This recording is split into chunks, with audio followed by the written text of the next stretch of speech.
Hello and welcome to Wednesday Warfare, where I review NXT and AEW Dynamite back-to-back and try and figure out which show won for the week. And as always, like what you like, and believe me, there's a lot to like this week.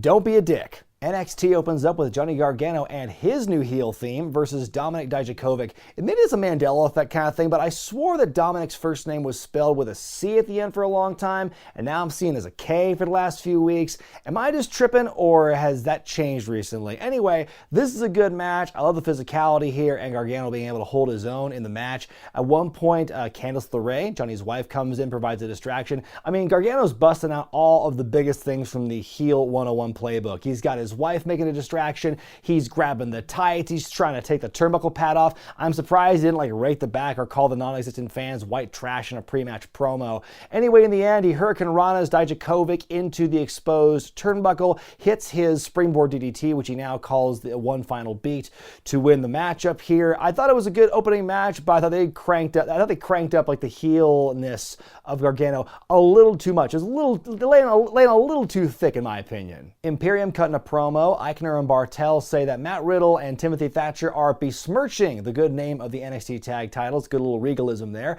And they are hereby challenging for those belts. We then go on to the interim Cruiserweight Championship tournament as Akira Tozawa takes on Jack Gallagher. Both of the tournament matches on this show are pretty short in nature, but I think both guys, or I said all four guys, both matches, do a really good job making the most out of their time. Although I'd say the other match does a better job of that, but more on that later. This one's still a good matchup. At one point, Tozawa hits Gallagher with a DDT on the apron, hits his big top rope senton to win. So Tozawa is now 2-0 so far in the tournament. A little post-match promo where he says Phantasma is his next opponent, and he will defeat Phantasma next week. Ziya Lee taking on Chelsea Green, who's accompanied by Robert Stone and his brand. Early in the match, Aaliyah shows up and stares daggers at Ziya from ringside. She actually leans into the ring at one point, eats a kick from Ziya for her efforts. In the distraction, though, Chelsea attacks and hits the I'm Prettier to win the match. Now, I don't know if I haven't seen the move enough, but I feel that the I'm Prettier, or Chelsea's version of it, or what we saw in this matchup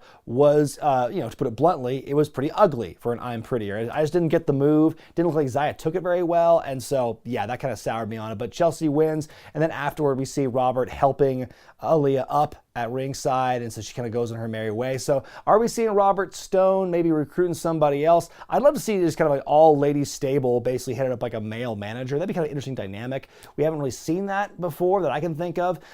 So it'd be interesting if they kind of go that route and have Robert Stone expanding more, recruiting more lady wrestlers in his brand. Velveteen Dream cutting a promo on Adam Cole saying their dream match will be Dream over Snap. And then we go to the real, in my opinion, the highlight of this week's NXT was the in-ring debut of Karrion Kross taking on Leon Ruff. But less than the match itself, more about the entrance of Karrion Kross. That whole thing was just look at the glory and the power and the awesomeness of Karrion Kross's and Scarlett's entrance. Because it begins, there's a lot of layers and movements to this thing. It begins with Scarlett, her back to the camera on the stage, like a black and white screen with like a bird flying toward the camera. Then we see her turning around, starts lip syncing some of the lyrics, and then like the beat kicks in, gets really rocking, and the lights are getting red and flashy. Karrion Kross comes in, there's smoke, and oh my God, this whole thing was just epic. One of the most badass entrances I've seen in a long time. I've not been wowed by an entrance like that since The Fiend when he first showed up at SummerSlam last year.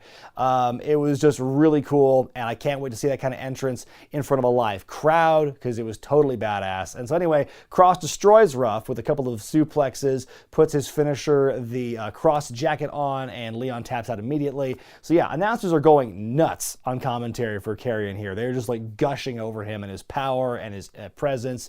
So yeah, they're definitely giving him the star treatment here. Very strong debut. Again, the entrance is the bigger takeaway than the match itself. I'm really excited to see what they do with this pairing in the future. We had a backstage interview with the NXT Tag Champions, Matt Riddle and Timothy Thatcher, and boy, you can just see on Timothy's face, he is just irate that Imperium broke up the Newly Bro show last week, and so they accept the challenge for the tag titles. That match is going to happen next week. On we go to the NXT Women's Championship match as Charlotte defends her belt for the first time since winning at WrestleMania against the #1 contender wrestler Io Shirai. Io giving Charlotte a pretty hard time in this matchup here, giving Charlotte fits. She's able to get the champion down on many occasions, but Charlotte still has some tricks up her sleeve. In the end, on the outside, Io goes for a flip, but Charlotte gets out of the way, grabs a kendo stick and thwacks Io with it, gets disqualified. So the match ends on kind of a downer note there. Charlotte wants to do more damage to Io's surgically repaired leg, but as she's getting ready for it, Rhea Ripley comes back. We have not seen her since WrestleMania, and then there were rumors about her being deported because her visa expired or something.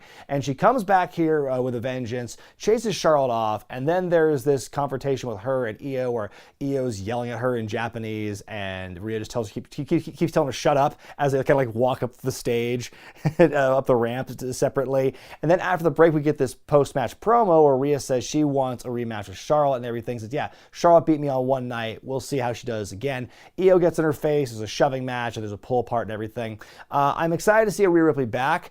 I didn't like, in the broader sense, I didn't care much for how Rhea was portrayed as the champion. I felt they really kind of defanged her, or they kind of really softened her edge that made her so cool to watch when she was kind of on that rise last year during the Survivor Series and all that time period, up until she won the belt from Shayna Baszler. I think her promos and everything got really kind of like samey compared to like every other main event woman across all three brands at the moment. So we saw a little bit of that fire, a little bit of that edge in the brief promo we had with Rhea here on this night. I hope that while she's chasing it, she keeps that edge, and I hope that if she does regain the championship, they don't do the same mistake they did when she won it the last time and just take away what made her so unique and special. And as far as the match with Charlotte and Io goes, I thought that except for the DQ finish, I thought it was a good matchup. I mean, the finish was disappointing, but it does kind of help set up more of like, oh, Charlotte's a heel, not supposed to like her, yada, yada, yada. But like, you know, how long are they keep going with this is what I'm wondering. In your second Cruiserweight title tournament match of the night, you have Kushina versus Jake Atlas. Now, this was a great short match. This match had less than 5 minutes from bell to bell,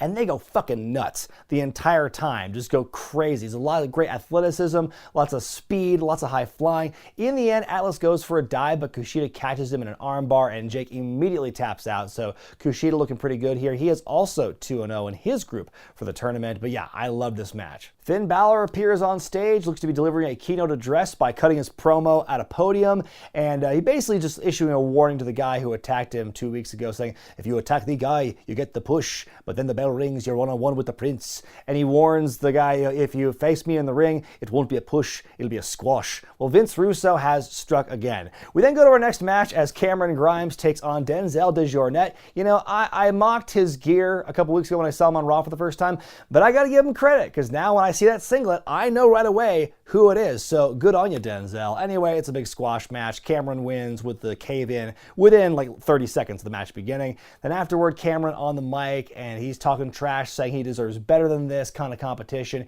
He says, you know, he wanted to attack someone like Finn Balor, but someone beat him to it. But if Finn Balor were here, I'd slap the taste out of his mouth. Out comes Finn Balor, walking down, looking real pissed at Cameron. He confronts him, calls him out on it, and Cameron balks at first, goes for an attack, but Finn is too quick, and he hits him with a sling blade, and then he talks to the camera and issues another warning to his mystery assailant. And so we will be having a match between these two guys next week. Hopefully it will be longer than the match that Cameron just had. In your main event, Adam Cole defends the NXT Championship against the Velveteen Dream, a match months in the making, and this one's really good. These guys just beating the hell out of each other. One thing I'll say that I liked about this week's NXT was I think the intensity for everyone involved just went really high up this week. It's just everything looked more crisp. They're hitting hard. Good action from everyone involved on this week's show. A few minutes into the match, though, you see Kyle O'Reilly and Roderick Strong make their way to the ring to do their evil Undisputed Era things. Out pops Dexter Lumis from under the ring, being more of a thorn in the side of the UE, and as the three of them have a fight on the outside.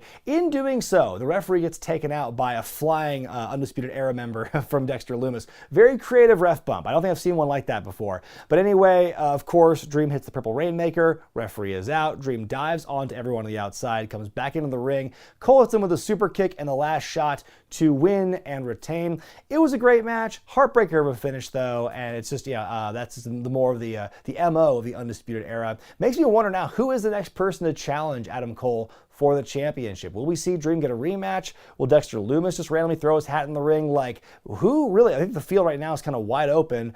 Place your bets. This week's AEW Dynamite has more of a familiar feeling of the shows of old, back when people were there. You have the opening, you've got the pyro, Jim Ross and Excalibur are back on commentary. It just felt right. Your opening matchup is Cody versus Joey Janella, and this is a fun match. I mean, two guys you don't think would mesh well, and they just work really well together. And I keep saying this, Janella, it continues to impress me against the more technical wrestlers he is fighting, guys like Kenny Omega and guys like Cody. It just works here in this matchup. They are also beating the hell out of each other here. Both guys taking some crazy risks. Cody does a moonsault off the stage onto the floor. Also, it's a top rope Cody cutter at one point.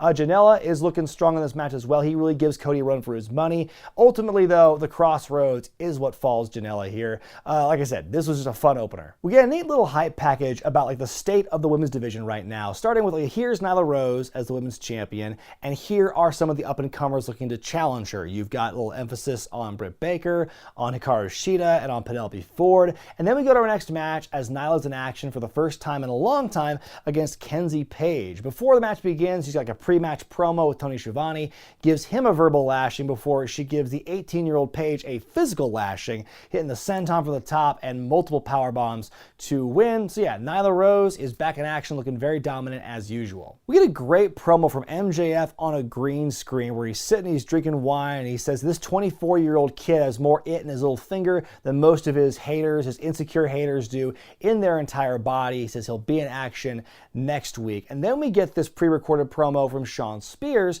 talking about Cody's actions last week where he refused to throw in the towel on behalf of his brother Dustin in the match with Lance Archer, basically saying, it's like, I have a brother and I wouldn't do that to my brother. I would feel terrible if I did that, but we all know that you don't feel the same way. And then after the MJF promo and after the Shawn Spears promo, we go live to see MJF and Shawn Spears, which really, that kind of irked me because we just saw MJF filming on location. He's sitting somewhere clearly not at Daly's place from what we see. It's a green screen, very obvious, but the idea is he's not there like he's been the last couple of weeks. And then we see Shawn Spears where he's got this full beard in his promo, and then I don't know why he thought it was okay to shave his beard and not wait until after that promo aired. For continuity's sake alone. Because yeah, he's like rocking the clean-shaven face after they just show a promo with him with a beard. So that continuity thing really irked me. Why would they have them sitting at ringside doing that stuff?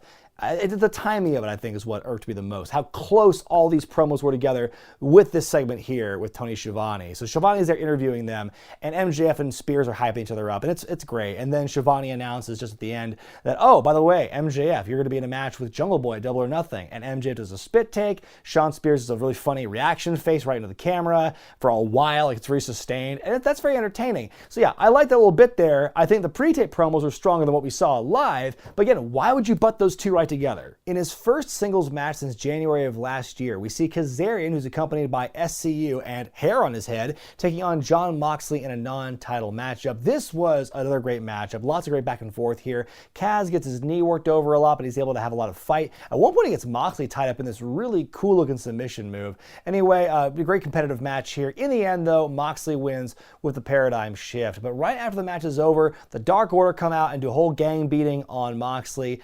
Daniels and Scorpio Sky come out trying to make the save, but they also get beat up. Out comes Mr. Brody Lee, who then gets on the microphone and essentially issues a challenge to Moxley for the AEW Championship. He says, I'm not the same man that you locked eyes with many years ago in the past, a little reference to their past rivalry in WWE. So then he challenges Moxley for the championship, and then he has Moxley respond. He says, all you have to do is ask. More beatdown on Moxley, and then Brody Lee takes the belt. He actually kidnaps the belt, and that's where we leave off. I'm really excited about the prospect. It was announced for Double or Nothing. I'm excited about this matchup here. If they can match like one half of the energy and entertainment value that we saw in their big feud a few years ago when they were Luke Harper and Dean Ambrose in WWE, then I'll be very happy because I loved that rivalry they had. I know a lot of people who are big fans of Brody Lee right now often go back to that feud as why they liked him so much in his old company. So I would love to see them do a return to that. yet. There is history there, and they're not the same guys they were before, but hopefully, like I said, if they can come close to matching that kind of energy, then I'll be satisfied. We get a pre-tape promo from Brandi Rhodes where she addresses Jake Roberts and some of his actions and words as of late and the names he's been calling her, saying, "You don't know me, and I'm not going to fall for your games and your traps and everything, and neither will Cody," and tells Jake to keep her name out of his dirty old mouth. We then go to our next match as QT Marshall takes on Lance Archer, who's accompanied by Jake Roberts. We've not seen him live in several weeks, so good to see him back and his mask. QT puts up a fight, but it's ultimately still the same kind of outcome. Archer destroys QT with the blackout and the big claw thing at the end. And then after the match is over, Britt Baker shows up she hops the railing, she jumps Brandi, hits her with a DDT. By the way, Brandi was in QT Marshall's corner, forgot to point that out. So anyway, she then throws Brandi into the ring, she's knocked out. Jake brings the snake, and then he stands and over her, sits on her basically, and like puts the snake on Brandi's prone body, and it's just great heat. What a heel move. Really drives home just how sinister Jake Roberts and Lance Archer are being in this instance, because we saw them destroy Dustin Rhodes. We saw them snake Brandi Rhodes. So how much more impact, how much more deviousness are they going to come up with after all these weeks? I've been really enjoying the build. Like, what will the Murder Hawk and Roberts do next? Backstage, Taz interviews Darby Allin, or tries to anyway. Darby's not saying anything. Then Taz offers basically his advice and help for Darby. He just walks off, which his loss, I guess, because who wouldn't want to learn how to throw some soup bones, Cole? In your main event, it's a street fight as Le Sex Gods, Chris Jericho and Sammy Guevara of the Inner Circle, take on Kenny Omega and Broken Matt Hardy in Matt's AEW in-ring debut. As Jericho's making his entrance around the ring, he gets into it with Pineapple Pete at ringside, aka Shug D, and they announce as the match goes on, oh, that match is going to be happening next week, so good for Shug D. This match is just, it starts out like your standard kind of like hardcore match with weapons and everything, but then it gets really interesting, really kind of weird as time goes on, because early on, Matt Hardy's taken out at the stage area. He disappears. He comes back and he's dressed as old Matt Hardy with the cargo shorts and the tight like velvet shirt and everything.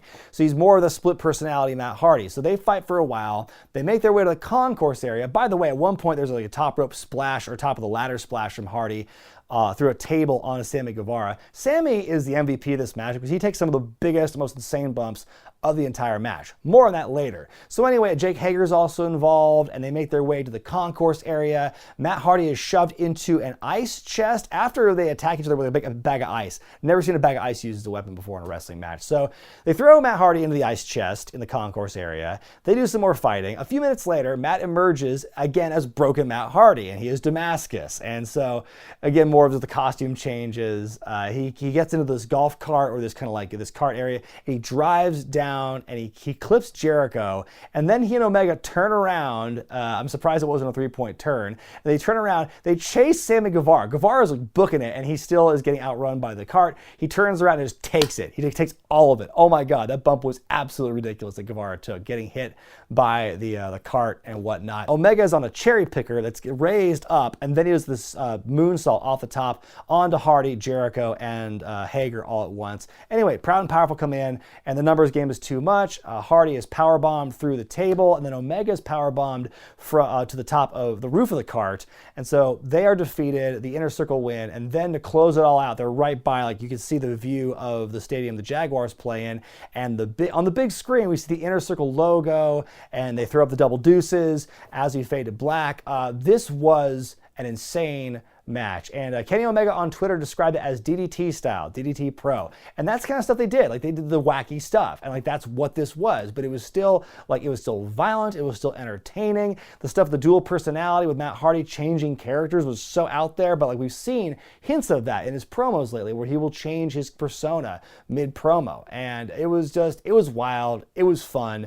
This was definitely the better main event of the two shows, even though both matches kind of end with the heels getting over in that kind of cheap way. Like, this was still very entertaining, and what we saw in the build up to this, I think, more than made up for the cheap, numbers game ending we saw in this matchup. Yeah, really fun match. If you watch one match from this week's shows, watch the street fight. Time now for me to decide which show won for the week, NXT or AEW Dynamite. And folks, this was honestly the hardest choice I've had to make in several weeks on this segment. But I would normally give it a tie in a case like this, but I know that ties occasionally disappoint the viewers, so I don't want to do that this week, but I do have to pick a winner, so I'm going to go with AEW this week, honestly. And it's a coin flip. I think you could make an argument for either show being better. I think that both shows were really solid. Across both shows, it's the most I've been entertained in a while from both shows at the same time. But I give AEW the nod because I just enjoyed the storytelling better, the promo work they had was better on the whole, and that street fight was the more entertaining main event, in my opinion, than Cole and Velveteen Dream. I mean, far and away, I think the best singular moment of the week, I would say, was Karrion Kross's entrance, with the street fight being a close second. In the end, though, you just give AEW that slight edge this week. It's really close, though, and I think whether you're an AEW fan or an NXT fan, or, God forbid, a fan of both, I think there's a lot to enjoy about both shows this week. Neither brand has anything to be ashamed of. I think, yeah, this was awesome. I just wish there were fans to witness this in person. But let me know what you thought about AEW and NXT this week in the comments section below, and vote which show you thought was better by going to the iCard in the corner of your screen. I'm Brian Zane, and I'll see you next time.